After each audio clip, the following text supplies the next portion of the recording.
Good morning, beautiful souls. Happy Friday. It's Tim Wild's Ascension update.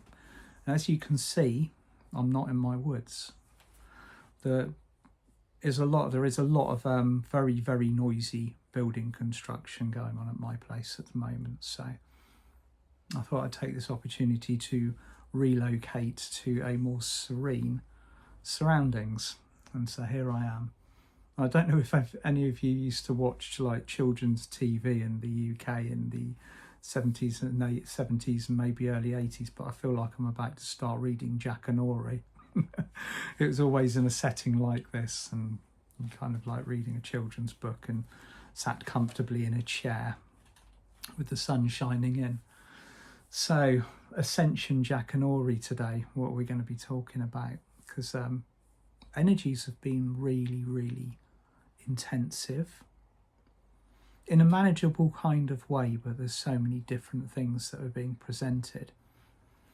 When I was speaking, not only in the kind of the online events that I've been doing recently, but also the live event, particularly on the day that we're talking about all of the Ascension at Lymington last Saturday, I was saying that there will never be a time on this planet where there will be more to look at, to feel, to integrate and to deal with. It's a completely unique point in our ascension process. If you are struggling at the moment, if things are overwhelming you, if you are kind of in a space where you just want it all to stop, just take stock for a few moments and just remind yourself, if it's possible, that you will never experience a period of time on Earth like this again. This is neither 3D nor 5D. It's the transitional window in between. This entire experience, everything that we can see and you know, like the senses, the sights, the smells, the visceral experience that we're having is a united projection of both shadows and light. I spoke about the shadow running through the light community on my last Ascension update, about the things that are coming up and that are presenting themselves.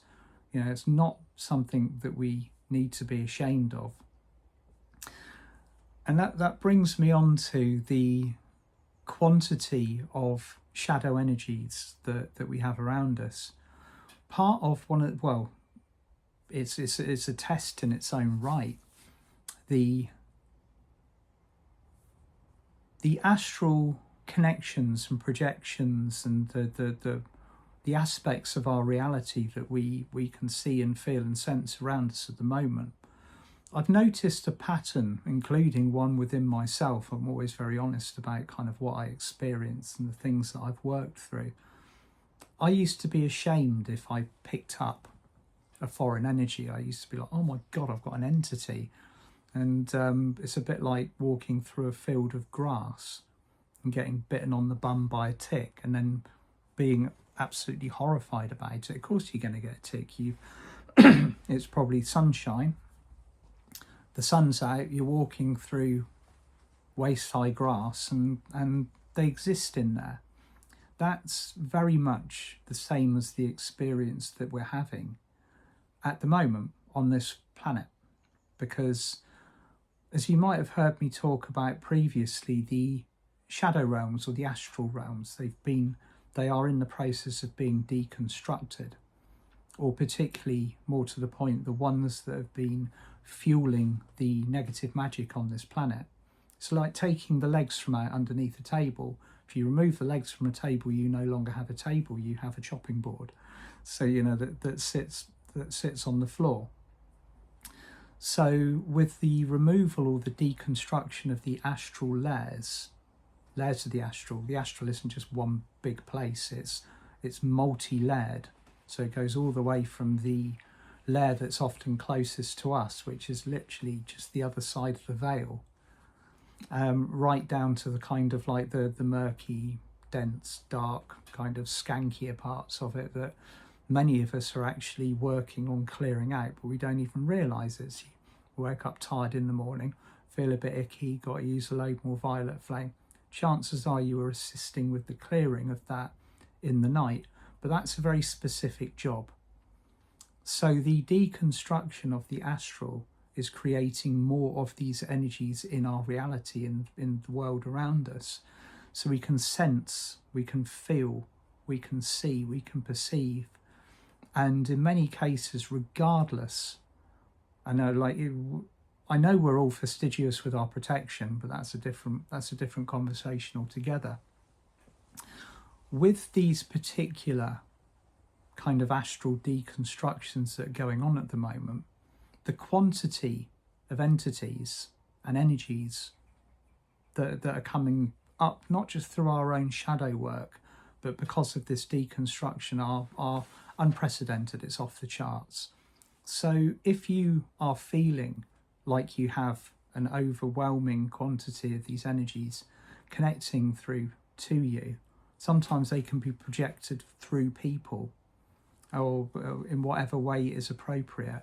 Don't feel ashamed because your protection hasn't worked or think that you've done something wrong as a light worker.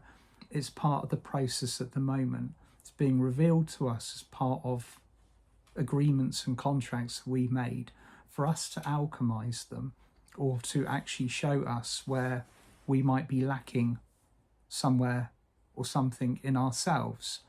Now, when it comes to that, it's usually internal programming that we've asked to be revealed by doing the work, but we might not be quite ready to actually view it and see it yet, not without feeling discomfort.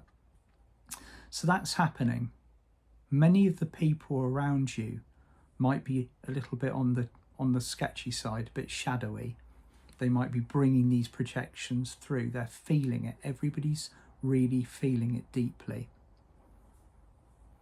Pluto moving into Aquarius is a big step. It's a step in the right direction, but it's also bringing even more factors into the equation. So, if you looked at it like a mathematical equation, the sum would be getting longer and longer. There's more moving parts, there's more going on.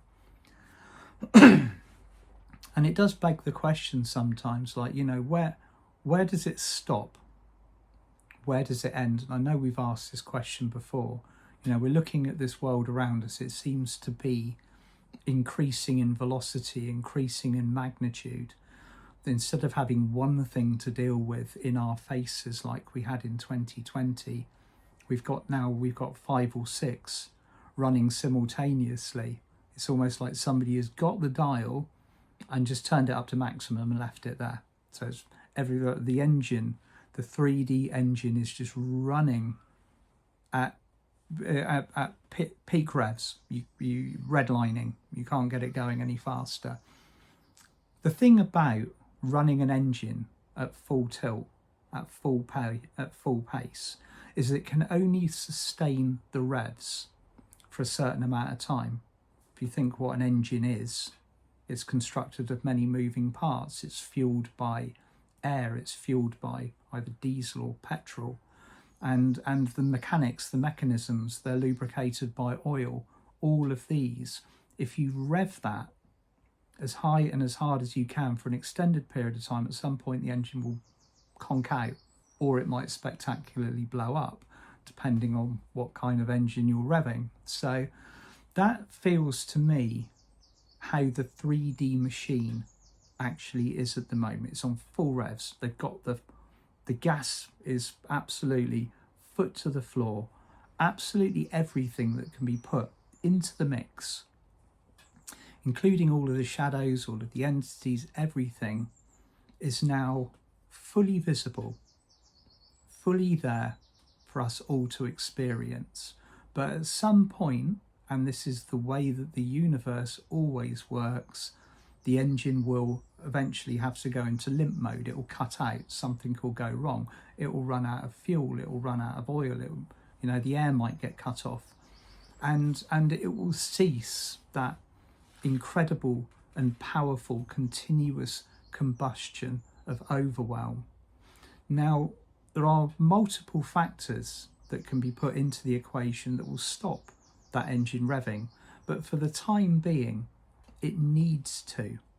Okay, so the discomfort that we are all sensing and that we are all feeling, maybe with what is occurring, the way that our individual countries might be looking like they're set up, the way that things are being bought or potentially pushed into conflict, all of the division, the religious stuff that's occurring, everything like that is being done specifically to bring all of these shadows, all of this energy to be visible, to bring it to fruition so that it can be alchemized, so that it can be seen.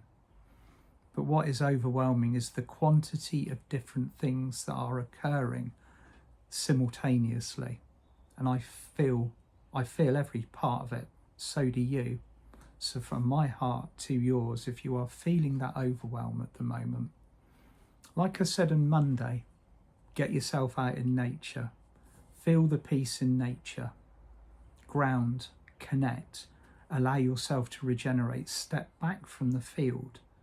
And like I said, like if you do pick up these energies, if you are feeling like there's too much of it coming at you, it could be attaching to you,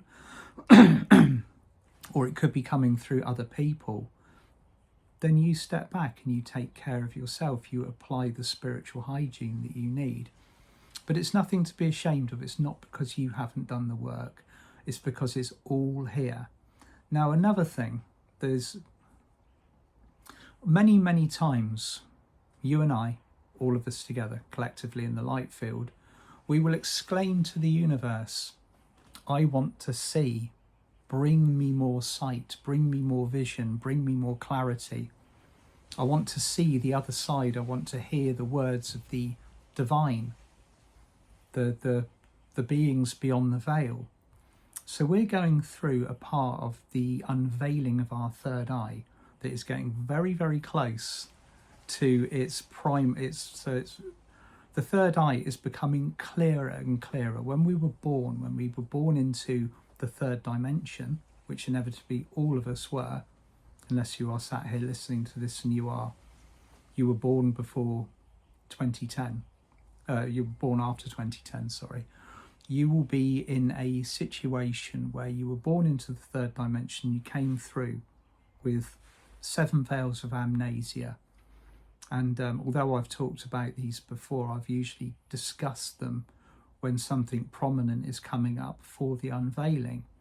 Now, the 5th veil of amnesia came off in 2021, around the time of the solstice and the Lion's Gate, and it came off so rapidly because of the circumstances that we're experiencing that a lot of people were just shown all of this stuff simultaneously and found it incredibly overwhelming.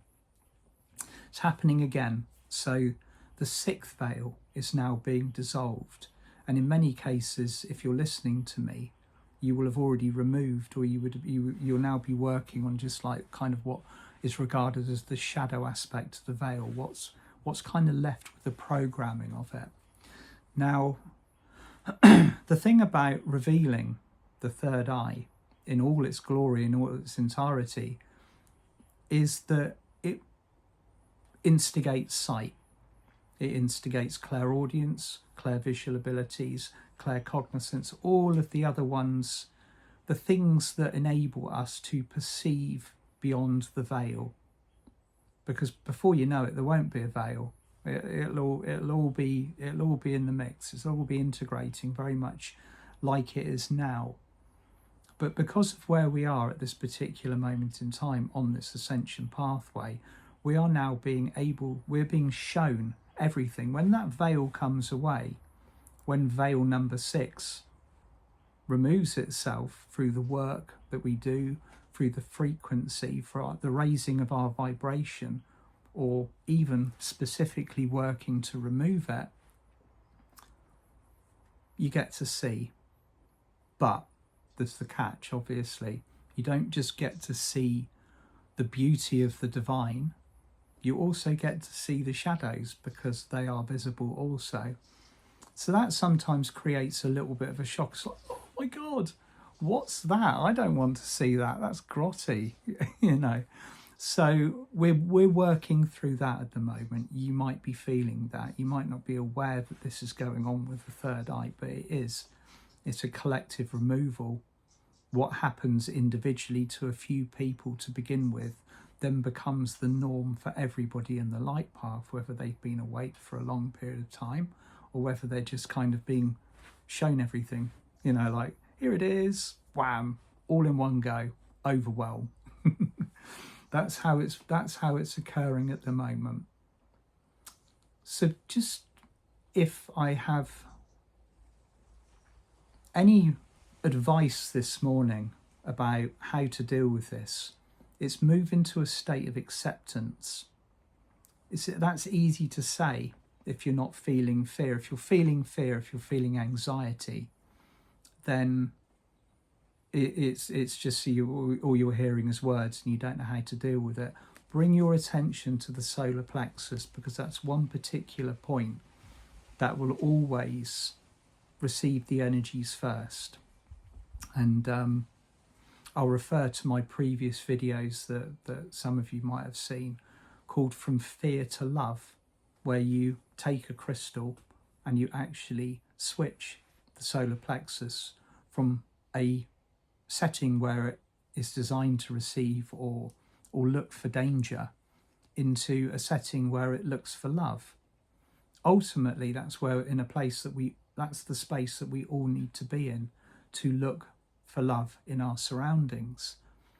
Because when you've got an overwhelming quantity of stuff that's going on, it's very easy to become distracted by the shadows, by the carnival antics, all of the things that are going on in the news, and just the general level of malarkey that is occurring at this particular time.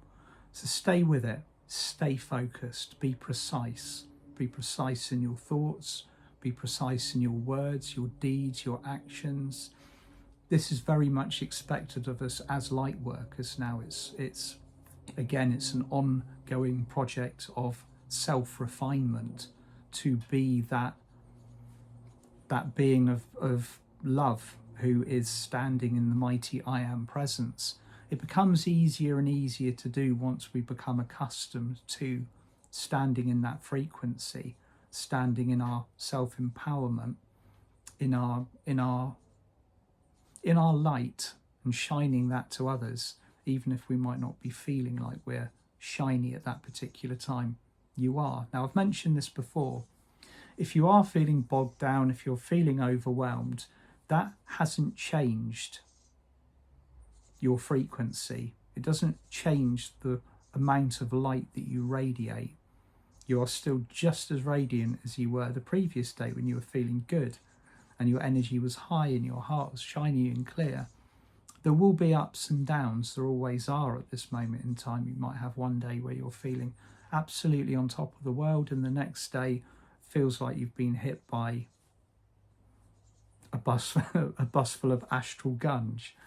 That is always a combination of what we're going through, but also something that we collectively are going to be looking at working on over the course of this year is our point of focus, because many of us move into a habit of embodying that light worker who is just completely burdened all the time, perpetual ascension symptoms, perpetual kind of like it becomes that suffering can become habitual. It can become almost a personality trait if we're not feeling kind of hangdog and battered by the energies. Well, what have I got to talk about, kind of thing. It's easy to adopt the identity of being on the back foot and struggling all the time.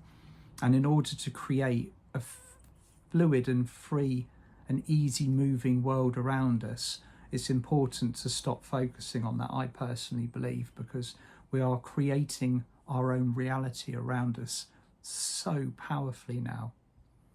So shadows. It almost brings me to the words of like Tolkien, shadow and flame. You know, we see all of this going on around us, the shadow and the flame, but we've also got the light. So it's what we choose to focus on, what we choose to kind of embody as our reality.